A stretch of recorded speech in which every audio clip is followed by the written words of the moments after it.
جاوید غامدی صاحب ہوں، کوئی ہوں، یہ نہیں کہتے حدیث کو نہیں مانتے، کہتے ہیں بس حدیث تاریخ ہے کہ آج کی ڈیٹ سنت اور حدیث انٹرچینجبل ورڈ. مجھے آج کا دین نہیں، 1200 سال پہلے دین کس طرح کا تھا، کوئی ریٹن میں ہے، کوئی ریکارڈ بتائیں تو ہم کہیں گے ہاں ہے. رزلٹ یہ ہے کہ آج کی ڈیٹ میں سنت کو حاصل کرنے کا سورس حدیث ہے. اب غامدی صاحب کو جب منکر حدیث کہا جائے تو وہ کہتے ہیں نہیں میں تو منکر حدیث نہیں ہوں، تو وہی اور کیا دلیل ہوگی منکر حدیث؟ سب سے بڑا اعتراض، سب سے بنیادی بات اس کو سمجھائی جاتی ہے وہ یہ ہے کہ ان کی بات نہ سنو، ان سے دور ہو جاؤ، کیونکہ یہ لوگ حدیث کو نہیں مانتے. سورسز پوچھے جاتے ہیں تو آپ قرآن و سنت کا لفظ اختیار کرتے ہیں، حدیث وہاں پر زیر بحث نہیں آتا.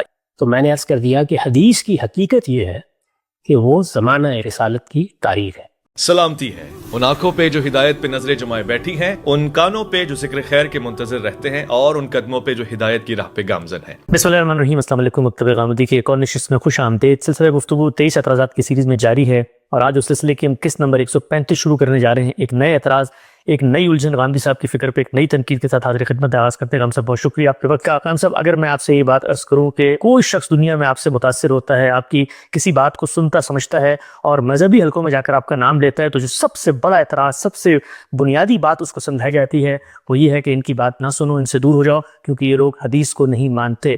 ہماری امت کے علماء کا اس بارے میں اتفاق ہے کہ حدیث دین کا ایک مستقل بذات سورس ہے. قرآن و سنت کے احکامات سمجھ میں نہیں آ سکتے، دین سے متعلق بہت بڑے احکامات ہیں جو صرف حدیث میں نقل ہوئے ہیں. اسی طریقے سے رسول اللہ صلی اللہ علیہ وسلم کو خود اللہ نے یہ ذمہ داری دی تھی کہ جو دین ان کو دیا ہے وہ حدیثوں کے ذریعے شرح و وضاحت کر کے اس کو بیان کر کے لوگوں تک پہنچائیں. اس کے مقابلے میں آپ کا ایک نقطہ نظر سامنے آتا ہے، آپ اس کو تاریخ کہتے ہیں، یہ بھی کہتے ہیں کہ دین میں کسی عقید و عمل کا اس سے اضافہ نہیں ہوتا. اسی طریقے سے جب آپ سے سورسز پوچھے جاتے ہیں تو آپ قرآن و سنت کا لفظ اختیار کرتے ہیں، حدیث وہاں پر زیر بحث نہیں آتا. اس سلسلہ گفتگو میں ہمارا ایک طریقہ ہے، ایک ڈیکورم ہے، ہم بہت ٹھنڈے دل و دماغ سے 10 15 20 قسطیں لگ جائیں، لیکن پہلے آپ کے موقف کا سفر سنتے ہیں اور ہم یہ جانتے ہیں قدم بقدم ٹھہر کے کہ آپ نے اس پورے مسئلے کو دیکھا ہے تو کیسے دیکھا ہے، اور علماء سے آپ کا اختلاف ہے تو کن وجوہ پہ ہے. آغاز کرتے ہیں، بتائیے گا حدیث آپ کی نظر میں کیا ہے؟ میں یہ بات اپنی پوری زندگی میں بار بار عرض کر چکا ہوں. میری کتاب میزان اسی سے شروع ہوتی ہے.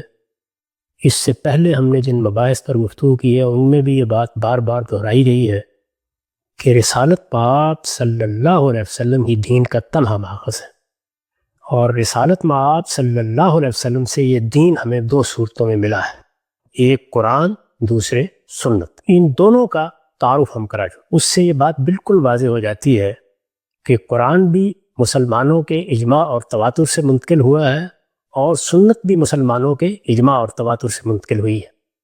یہ دونوں ذرائع قطعی اور یقینی ذرائع ہیں، لہٰذا پورا دین قرآن و سنت میں ہے، اور قرآن و سنت کبھی اپنے انتقال کے لیے کسی کے حدثنا و اخبرنا کہہ کر کوئی بات بیان کرنے کے محتاج نہیں ہوں. دین کی ساری ہدایت اپنے اصول کے لحاظ سے قرآن و سنت میں محصور ہے. یہ بات بغیر کسی ادنا تردد کے بار بار کہی گئی ہے، دہرائی گئی ہے. میرے پورے فکر میں اسی کو محور اور مرکز کی حیثیت حاصل ہے. اس کے بعد یہ سوال پیدا ہوتا ہے کہ پھر حدیث کیا ہے؟ یہی سوال آپ نے کیا ہے. 2 لفظوں میں اس کا جواب یہ ہے کہ یہ زمانہ رسالت کی تاریخ ہے. اچھا، زمانہ رسالت کی تاریخ، یا دوسرے لفظوں میں اس کو اس طرح بیان کر سکتے ہیں کہ یہ اللہ کے آخری پیغمبر محمد رسول اللہ صلی اللہ علیہ وسلم کی تاریخ ہے. محمد رسول اللہ صلی اللہ علیہ وسلم کی یہ تاریخ کتنا بڑا سرمایہ ہے، اس کی کیا حیثیت ہے، اس میں کیا چیزیں بیان ہوئی ہیں، اس سے کیا دولت ہمیں حاصل ہوتی ہے، یہ سب تو ہم آگے جا کے بیان کریں گے. لیکن پہلی بات جو سمجھنے کی ہے وہ یہی ہے کہ اس کی حیثیت کیا ہے یا اس کی حقیقت کیا ہے. تو میں نے عرض کر دیا کہ حدیث کی حقیقت یہ ہے کہ وہ زمانہ رسالت کی تاریخ ہے. میں آپ کے سامنے علماء حدیث یا جلیل القدر محدثین کی وہ تعریف رکھ دیتا ہوں جس میں وہ یہ بیان کرتے ہیں کہ حدیث کیا ہے. اچھا، اس سے آپ خود اندازہ کر سکیں گے کہ وہ کیا بات کہہ رہے ہیں اور اس کو کن الفاظ میں بیان کر رہے ہیں. ٹھیک، چنانچہ میں یہ الحدیث والمحدثون سے پڑھ رہا ہوں. یہ بیان کرتے ہیں کہ حدیث کے علماء، وہ علماء الحدیث، وہ حدیث سے کیا مراد لیتے ہیں؟ کہتے ہیں اقوال النبی صلی اللہ علیہ وسلم، یریدون اقوال النبی صلی اللہ علیہ وسلم وافعالہ وتقریراتہ وصفاتہ الخلقیہ والخلقیہ. اب ذرا ایک ایک چیز کو سنیے. نبی صلی اللہ علیہ وسلم کے اقوال نبی صلی اللہ علیہ وسلم کے افعال، نبی صلی اللہ علیہ وسلم نے کسی چیز کو برقرار رکھا، اس کو تقریر کہتے ہیں۔ نبی صلی اللہ علیہ وسلم کی شخصیت ظاہر ہے کہ ایک قالب رکھتی تھی، اس میں کیا صفات تھی؟ یعنی آپ کا روح مبارک، آپ کی زلفیں، آپ کا چلنے کا انداز، آپ کا لباس، والخلقیہ اور سیرت، کردار، آپ کی اخلاقی صفات کیا تھی؟ وسیرہ ہوا مغازیہ، آپ کی زندگی کے کیا واقعات تھے جو پیش آئے؟ بہت سے مغازی ہوئے، یعنی بہت سی جنگیں ہوئیں، غزوات ہوئے، ان میں کیا احوال پیش آئے؟ تو بعض اخبار ہی قبل البعثہ، یہاں تک کہ جب ابھی وہ پیغمبر نہیں بنائے گئے تھے اس وقت کی کیا اخبار ہے، اس وقت کی کیا معلومات حاصل ہوتی ہیں۔ اس کی مثال دیتے ہیں، مثل تہنس ہی فی غار حرا و مثل حسن سیرت ہی، جیسے یہ بتایا جائے محمد رسول اللہ صلی اللہ علیہ وسلم غار حرا میں جا کر عبادت کیا کرتے تھے، یا اس زمانے میں اللہ کے اس پیغمبر کی، جبکہ ابھی وہ پیغمبری کے منصب پر فائز نہیں کیا گیا، کیا سیرت تھی، کیا کردار تھا۔ کہتے ہیں یہاں تک کہ یہ چیزیں بھی اس میں بیان ہوں گی کہ مثل انہ کان امیا لا یقرأ ولا یکتب، کہ وہ ایک امی تھے جو نہ پڑھ سکتے تھے نہ لکھ سکتے تھے، وانہ عرف بالصدق والامانہ، اور یہ ہے کہ لوگ ان کو نبوت سے پہلے بھی صادق اور امین سمجھتے تھے، وما الی ذالک من صفات الخیر و حسن الخلق، اسی طرح کی وہ سب چیزیں جو کسی بھی شخصیت کے صفات کو بیان کرتی ہیں، اس کے حسن خلق کو بیان کرتی ہیں۔ یہ علماء حدیث کی، محدثین کی تعریف ہے، یعنی وہ کہتے ہیں یہ ہے حدیث۔ اب میں آپ سے عرض کرتا ہوں کہ اسی تعریف کو سامنے رکھ کر اس بر صغیر کے جلیل القدر علماء میں سے ایک ایسے عالم کہ اس بر صغیر کی پچھلی صدی کے علماء کی، اکابر علماء کی جو فہرستی بنائی جائے گی ان کے نام سے خالی نہیں ہو سکتی، مولانا مناظر احسن گیلانی، وہ اپنی تدوین حدیث میں اس حقیقت کو کس طرح واضح کرتے ہیں۔ میں اس کے چند اقتباسات آپ کے سامنے رکھ رہا ہوں۔ وہ لکھتے ہیں، دنیا کی تاریخ کے ایک عظیم الشان، حیرت انگیز، انقلابی حصے کا نام سچ پوچھیے تو حدیث۔ یہ بات میں نے عرض کی ہے کہ تاریخ کے، دنیا کی تاریخ کے، یہ سنیے اس کو کیسے بیان کرتے ہیں۔ میں یہ تدوین حدیث سے پڑھ رہا ہوں، اس کی بالکل ابتدا میں یہ صفحہ 4 سے عبارت شروع ہوتی ہے۔ دنیا کی تاریخ کے ایک عظیم الشان، حیرت انگیز، انقلابی حصے کا نام سچ پوچھیے تو حدیث ہے۔ میرا مطلب یہ ہے کہ جن انقلابات و حوادث سے گزر کر نسل انسانی موجودہ حالت تک پہنچی ہے، ان میں ایک ایسا واقعہ جس نے کسی خاص شعبہ حیات ہی میں نہیں بلکہ مذہبی، سیاسی، معاشرتی، اخلاقی تمام شعبوں میں انسانیت کا رخ پلٹ دیا، جس سے زمین کا کوئی خاص حصہ نہیں بلکہ بلا مبالغہ مشرق و مغرب دونوں متاثر ہوئے، ہو رہے ہیں اور ہوتے رہیں گے۔ ماضی کے اس مدہش حیرت انگیز واقعے کی تاریخ یا تفصیلی بیان کا نام حدیث ہے۔ اگرچہ عام طور پر مسلمانوں کی ابتدائی تاریخ سے حدیث کا تعلق قرار دیا جاتا ہے، لیکن جہاں تک واقعات و حالات کا تعلق ہے، میں حدیث کو انسانیت کی تاریخ کا ایک ایسا حصہ اور ایسا حصہ قرار دیتا ہوں جس کی صرف یہی خصوصیت نہیں ہے کہ ایک بے نظیر، عدیم المثال، عالمگیر، انقلابی عہد سے اس کا تعلق ہے، بلکہ سچ پوچھئے تو آج جس کسی کے پاس یا جس قوم و امت کے ہاتھ میں بھی ماضی بلکہ حال کی تاریخ کا جو حصہ ہے، وہ وثوق و اعتماد میں تاریخ کے اس محفوظ حصہ یعنی حدیث کا مقابلہ نہیں کر سکتا۔ یہ پہلے انہوں نے مقدمہ قائم کیا ہے۔ اس کے بعد کہتے ہیں، فن حدیث کے سب سے بڑے امام، امام الائمہ حضرت امام بخاری رحمۃ اللہ علیہ نے اپنی کتاب کا جو نام رکھا ہے، اگر اسی پر غور کر لیا جائے تو بآسانی سمجھا جا سکتا ہے کہ میں نے جو کہا ہے یہ کوئی نئی بات نہیں ہے، بلکہ سمجھنے والوں نے ہمیشہ اسی فن کو یعنی حدیث کو اسی نگاہ سے دیکھا ہے، یعنی وہ اس کو ہمیشہ تاریخ ہی سمجھتے رہے ہیں۔ امام بخاری رحمۃ اللہ علیہ کی کتاب آج تو صرف بخاری شریف کے نام سے مشہور ہے، لیکن یہ اس کتاب کا اصلی نام نہیں ہے، بلکہ خود حضرت امام رحمۃ اللہ علیہ نے اپنی کتاب کا نام الجامع الصحیح المسند المختصر من امور رسول اللہ صلی اللہ علیہ وسلم و سننہ و ایامہ ہی رکھا ہے۔ اس نام میں امور اور ایام کے الفاظ قابل غور ہے، یعنی اس نام کو اگر آپ ترجمہ کیجئے تو مطلب یہ بنے گا کہ یہ رسول اللہ صلی اللہ علیہ وسلم کو پیش آنے والے معاملات، آپ کے طریقوں اور آپ کے زمانے میں جو حالات پیش ہوئے ان سب کا مرکب ہے، ان سب کا بیان ہے، اور یہ جامع کتاب ہے، یہ روایت کے لحاظ سے صحیح اور مسند ہے اور نہایت مختصر ہے۔ الجامع الصحیح المسند المختصر من امور رسول اللہ صلی اللہ علیہ وسلم و سننہ و ایامہ۔ اس میں امور اور ایام کے الفاظ قابل غور ہیں، جن سے صاف معلوم ہوتا ہے کہ حدیث کی صحیح تعریف امام بخاری کے نزدیک ان تمام امور کو حاوی ہے جن کا کسی نہ کسی حیثیت سے حضرت صلی اللہ علیہ وسلم سے تعلق ہو۔ آگے ایام کے لفظ نے، پہلے امور کا لفظ آیا، آگے ایام کے لفظ نے تو اس کی تعریف کو اور بھی وسیع کر دیا، یعنی وہی بات جو میں نے عرض کی تھی کہ فن حدیث دراصل اس عہد اور زمانے کی تاریخ ہے جس میں محمد رسول اللہ صلی اللہ علیہ وسلم جیسی ہماگیر عالم پر اثر انداز ہونے والی ہستی انسانیت کو قدرت کی جانب سے عطا ہوئی۔ بہرکیف اگر اصطلاحی جھگڑوں سے الگ ہو کر پھل سے درخت کے پہچاننے کے اصول کو مد نظر رکھا جائے تو حدیث کے موجودہ ذخیرے پر سرسری نظر ڈالنے کے بعد بھی ایک معمولی آدمی اس بات کا اندازہ کر سکتا ہے کہ حدیث کی صحیح حقیقت اور اس کی واقعی تعریف وہی ہو سکتی ہے جس کی طرف امام بخاری نے اپنے کتاب کے نام میں اشارہ فرمایا ہے اور میں نے جس کی تشریح کی۔ اس طرح بر صغیر کے اس جلیل القدر عالم نے نہ صرف یہ کہ حدیث کی حقیقت بالکل درست بیان کر دی ہے، بلکہ اپنی بات کی تائید میں اس فن کے سب سے بڑے امام کی شہادت بھی پیش کر دی۔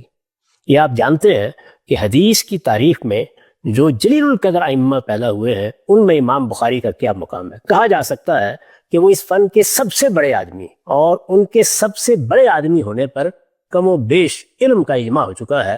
انہوں نے اپنی کتاب کا نام رکھ کے یہ بتا دیا کہ حدیث کیا ہے۔ یہ رسالت مآب صلی اللہ علیہ وسلم کی سیرت کا بیان ہے، یہ آپ کو پیش آنے والے معاملات کا بیان ہے، یہ آپ نے جو طریقے زندگی کے اختیار کیے ان کا بیان ہے، یہ آپ کے ہاں جو واقعات پیش آئے، بڑے بڑے معاملات ہوئے ان کا بیان ہے۔ تو اس کے لیے امور کا لفظ استعمال کیا، ایام کا لفظ استعمال کیا۔ مولانا مناظر حسن گیلانی نے انہی چیزوں کو سامنے رکھ کر یہ پوری بات آخری درجے میں واضح کر دی ہے۔ اس سے میں سمجھتا ہوں کہ یہ حقیقت تو ہر سنجیدہ طالب علم پر واضح ہونی چاہیے کہ حدیث کا جب بھی تعارف ہوگا اسی حیثیت سے ہوگا۔ یہ تاریخ ہے، تاریخ ہمیشہ لوگ بیان کرتے ہیں، یعنی میری تاریخ، آپ کی تاریخ، دنیا کے کسی بڑے سے بڑے آدمی کی تاریخ، بادشاہوں کی تاریخ، شاعروں کی تاریخ، مفکروں کی تاریخ، ادبا کی تاریخ لوگ بیان کریں۔ کوئی ان کا دیکھنے والا بیان کرے گا، کوئی ان کا ملنے والا بیان کرے گا، کوئی اس عہد کا مورخ بیان کرے گا، لوگ بیان کریں گے۔ چنانچہ تاریخ میں جو کچھ بیان ہوتا ہے اس کی کوئی ذمہ داری اس شخصیت پر عائد نہیں ہوتی جس کی وہ تاریخ بیان کی جا رہی ہے۔ کیوں؟ اس لیے کہ یہ سب لوگوں نے بیان کیا ہے، اس پر تو تب ذمہ داری عائد ہوگی جب اس کا کوئی اپنا بیان سامنے آ جائے اور پوری تحقیق کے ساتھ سامنے آ جائے کہ یہ انہی کا بیان ہے۔ یہاں اگر ان کی نسبت سے بھی کوئی بات بیان ہوگی تو اس کی ذمہ داری کس پر ہے؟ بیان کرنے والے۔ چنانچہ ہمارے ہاں آپ یہ جانتے ہیں کہ ایک بہت اچھی کتاب ایک بڑی شخصیت کے بارے میں لکھی گئی، روزگار فقیر۔ فقیر سید محی الدین علامہ اقبال کے قریبی دوستوں میں سے ہیں۔ انہوں نے علامہ اقبال کے ساتھ ملاقاتوں کا حال لکھا ہے، اس میں بہت سے واقعات بیان کیے ہیں، ان میں سے ہر واقعہ ان کی ذمہ داری پر منقول ہے، اسی لحاظ سے بیان کیا جاتا ہے۔ تو اس لیے تاریخ کو تاریخ کے لحاظ سے دیکھا جائے گا، تاریخ کو تاریخی کی طرف پڑھا جائے گا، تاریخ کا تاریخ کے طریقے پر جائزہ لیا جائے گا، اور تاریخ میں وہی چیزیں زیر بحث آئیں گی جو تاریخ میں زیر بحث آیا کرتی ہیں۔ یہاں پوری تصویر سامنے رکھ دی گئی ہے امام بخاری کی صحیح کے نام کے حوالے سے کہ جب ایک محدث یا اس علم کا ایک محقق اس کو ترتیب دیتا ہے تو وہ کن چیزوں کا استقصاء کرتا ہے، اس کے محتویات کیا ہیں، اس میں کیا چیزیں ہیں جو بیان ہوتی ہیں۔ یہ تو اس سوال کا جواب ہے کہ حدیث کیا ہے۔ اب اس کے بعد اس سے پہلے کہ ہم آگے بڑھیں میں آپ کو مختصر طریقے پر یہ بتاؤں گا کہ یہ حدیث تو زمانہ رسالت کی تاریخ ہے، یا دوسرے لفظوں میں جیسے کہ میں نے عرض کیا محمد الرسول اللہ صلی اللہ علیہ وسلم کی تاریخ ہے، لیکن خود اس تاریخ کی تاریخ کیا ہے؟ یعنی یہ تاریخ کیسے وجود میں آئی، اس کی پیدائش کیسے ہوئی، یہ کن مراحل سے گزری، یہ اس وقت جب ہم تک پہنچتی ہے تو کن ذرائع سے پہنچتی ہے۔ یہ حدیث کی تاریخ، اس کو اب ہم ایک خاص ترتیب کے ساتھ سمجھنے کی کوشش کریں گے۔ اس میں خاص طور پر 3 صدیوں کا جائزہ لیا جائے گا، اس لیے کہ اس وقت جو ہمارے پاس سیاہ ستہ ہیں یہ جب سامنے آ گئی تو گویا یہ پورا کا پورا ذخیرہ ترتیب پا کے لوگوں تک پہنچ گیا، اور یہ تب سامنے آئی ہیں، یہ 3ری صدی میں سامنے آئی ہیں۔ تو ہم عہد بہد اس کی تاریخ کا جائزہ لیں گے۔ اس میں سب سے پہلا دور ظاہر ہے کہ خود رسالت مآب صلی اللہ علیہ وسلم کا دور ہے، تو ہم وہاں سے شروع کرتے ہیں۔ رسالت مآب صلی اللہ علیہ وسلم کے زمانے ہی سے اس کو شروع ہونا چاہیے تھا۔ جب بھی کسی شخصیت کی تاریخ وجود میں آئے گی اس شخصیت کے زمانے ہی سے لوگ اسے بیان کرنا شروع کر دیں گے۔ ٹھیک، بڑی شخصیت جیسے ہی لوگوں کے سامنے اپنے کمالات کے ساتھ نمایاں ہوگی لوگ اس کی جانب متوجہ ہوں گے۔ جب لوگ اس کی جانب متوجہ ہوں گے تو ان کو ہر لحاظ سے اس سے دلچسپی ہوگی۔ یہ پیدا کہاں ہوئے تھے، ان کی پیدائش کس زمانے میں ہوئی تھی، یہ اس وقت ہمارے سامنے نمایاں ہوئے ہیں شاعر کی حیثیت سے، ادیب کی حیثیت سے، عالم کی حیثیت سے، یا کسی دوسری حیثیت سے۔ اس سے پہلے جو زمانہ انہوں نے گزارا ہے وہ کس طریقے سے گزرا ہے۔ اگر یہ کوئی مصلح ہیں، کوئی ریفارمر ہیں، تو اس سے پہلے ان کی شخصیت کے کیا محاسن رہے ہیں۔ ان سب شخصیات میں اگر کسی شخص کا پہلا تعارف یہ ہو کہ میں خدا کا پیغمبر ہوں، مجھے اس زمین پر آخری پیغمبر کی حیثیت سے مبعوث کر دیا گیا ہے، اس کے گرد و پیش میں یہ بات کس دلچسپی سے سنی جائے گی؟ اس کے ساتھ اختلاف رکھنے والے ہوں، اس کا انکار کرنے والے ہوں، یا اس کا اقرار کرنے والے؟ یہ اتنی بڑی بات ہے کہ سب متوجہ ہوں گے۔ رسالت مآب صلی اللہ علیہ وسلم نے جب حرا سے آ کے لوگوں کو یہ بتایا تو لوگ متوجہ ہوئے، 1 2 4 ایمان لانے لگے۔ یہ موقع ملا اللہ کے آخری پیغمبر کو کہ اپنی بات کہے، وہ کلام جو ان پر نازل ہوا اس کو سنائے۔ جب لوگ متوجہ ہوئے اب واقعات کے بارے میں وہ جستجو بھی پیدا ہو گئی، چنانچہ وہ اس کو بیان کرنے لگ گئے۔ ہم جب تاریخ کے اس حصے کی طرف رجوع کرتے ہیں تو مثال کے طور پر ہمیں بتایا جاتا ہے کہ حرا کا واقعہ کیسے پیش آیا، ہمیں بتایا جاتا ہے کہ رسالت مآب صلی اللہ علیہ وسلم اس وقت جو زندگی بسر کر رہے تھے اس کے کیا حوال تھے، پھر بچپن کے حالات بیان کیے جاتے ہیں، آپ کے والد دنیا سے رخصت ہو گئے، والدہ دنیا سے رخصت ہو گئیں، یہ معلومات ہمیں ملتی ہیں۔ دادا نے پرورش کی کس طرح کی، اس کے حوال ہم جانتے ہیں، یہاں تک کہ آپ نے بکریاں چرائی ہیں، آپ نے فلاں معاملات میں دلچسپی لی ہے، آپ نے یہ 1 2 4 سفر کیے ہیں، یہ سب چیزیں معلوم ہوتی ہیں۔ یہ انہی لوگوں نے بتائی ہیں جو آپ پر ایمان لائے، ان کو آپ کی شخصیت سے دلچسپی پیدا ہوئی، اور انہوں نے ان واقعات کو نہ صرف یہ کہ خود جانا بلکہ دوسروں کے سامنے بھی بیان کرنا شروع کر دیا۔ تو اس طرح پہلے دن ہی سے یہ چیز زبانی روایت کی صورت میں بیان ہونا شروع ہو گئی۔ اندازہ کیے نا کہ جب رسالت مآب صلی اللہ علیہ وسلم مکے میں تھے تو مکے کے لوگ تو شب و روز سے واقف تھے، ان کو معلوم تھا کہ آپ کی پیدائش کب ہوئی ہے، ان کو معلوم تھا آپ کا خاندان کیا ہے، لیکن وہ لوگ جو باہر سے سن کر آتے تھے، اور اب ہم جانتے ہیں تاریخی روایات میں بیان ہوا ہے کہ باہر کے قبائل سے لوگ آ جاتے تھے، وہ تنہا بھی آ جاتے تھے، 1 فرد 2 افراد، اور بعض اوقات وفد بنا کے آ جاتے تھے۔ یہاں تک کہ مکے ہی میں ہمیں معلوم ہے کہ مسیحیوں کے بعض وفود ان علاقوں سے آئے جہاں عرب کے قریب مسیحی آباد تھے جی، اور وہ آ کے ایمان لائے۔ اس طرح کے لوگ جب یہ سن کر باہر سے آئے ہوں گے کہ یہاں ایک شخص نے نبوت کا دعویٰ کیا ہے، آخری نبوت کی بعثت ہو گئی ہے، تو انہوں نے آ کے معلومات کی ہوں گی، انہوں نے بھی آ کے جانا ہوگا۔ تو جب وہ یہ جانیں گے تو اپنے وطن میں جا کر بیان نہیں کریں گے، یعنی وہ سب چیزیں بیان کریں گے جو میں نے ابھی آپ کو علماء حدیث کی تاریخ میں پڑھ کے سن۔ بالکل ٹھیک، صورت کیا تھی، شخصیت کیسی تھی، بیٹھتے کس طرح سے، اٹھتے کس طریقے سے، معاملہ کیسے کیا، ہماری میزبانی کس طریقے سے کی، ہم نے آپ کو دیکھا کہاں، سب بیان کریں گے۔ جی یاد ہوگا آپ کو کہ راہ چلتے ہوئے جب ہجرت کا سفر تھا تو ایک خاتون کی بکریوں کا دودھ دعا ہے، اس نے کس طریقے سے تصویر کھینچ دی ہے کہ وہ کیا شخصیت تھی جس سے میری ملاقات ہوئی۔ تو یہ انسان کا فطری پہلو ہے، یعنی وہ جس شخصیت سے متعلق ہوتا ہے اس کی زبان سے اس کے واقعات بیان ہونا شروع ہو جاتے ہیں۔ اس سے ملاقاتوں کا احوال بیان ہونا شروع ہو جاتا ہے، اس کی شخصیت کی وہ تصویریں کھینچتا ہے۔ ہم لوگوں نے جن بزرگوں سے علم حاصل کیا ہے، ہم گاہے گاہے ان کا ذکر کرتے ہیں، بار بار ذکر کرتے ہیں، مجالس میں بیٹھے ہوئے ذکر کرتے ہیں، اپنے شاگردوں سے ذکر کرتے ہیں، اپنے خاندان کے لوگوں سے ذکر کرتے ہیں، ان کے واقعات سناتے ہیں۔ تو یہی معاملہ خدا کے آخری پیغمبر کے بارے میں بدرجۂ اتم ہوگا، چنانچہ ایمان لانے والے لوگوں نے اس کو بیان کرنا شروع کر دیا۔ اب یہ دیکھیے کہ رسالت مآب صلی اللہ علیہ وسلم کی شخصیت میں تو اصل چیز کیا ہے؟ اصل چیز وہ دین ہے جو آپ لے کے آئے ہیں۔ اس دین کا ایک پہلو تو ہم بیان کر چکے کہ وہ دین عقائد اعمال کا مجموعہ ہے، یہ بیان کر چکے، وہ قرآن و سنت میں بیان ہو گیا ہے۔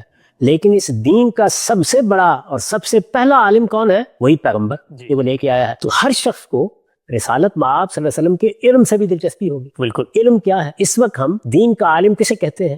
یعنی ان لوگوں کو جو ہمیں قرآن سمجھائیں، جو ہمیں رسالت مآب صلی اللہ علیہ وسلم کی باتیں سمجھائیں، جو ہمیں سنت کی تعلیم دیں، جو ہمارے سوالوں کا جواب دیں، جو ہمارے اعتراضات دور کرے۔